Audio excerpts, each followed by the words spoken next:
తన పొరుగువానిని తృణీకరించువాడు బుద్ధిలేనివాడు, వివేకైన వాడు మౌనంగా నుండును. కొండగాడే తిరుగులాడవాడు పరుల గుట్టు బయటపెట్టును. నమ్మకమైన స్వభావం గలవాడు సంగతి దాచును. నాయకులు లేని జనులు చెడిపోదురు. ఆలోచనకర్తలు అనేకులుండుట రక్షణకరము. ఎదుటివాని కొరకు పూటబడిన వాడు చెడిపోవును. పూడబట్ట నొప్పినవాడు నిర్భయంగా నుండును.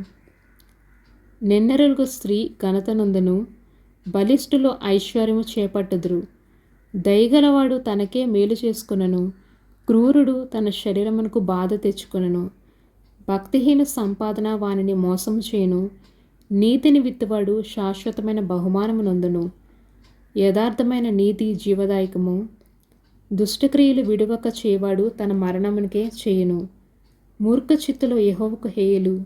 యథార్థముగా ప్రవర్తించేవారు ఆయనకిష్టులు. నిర్భయముగా భక్తిహీనునికి శిక్ష తప్పదు.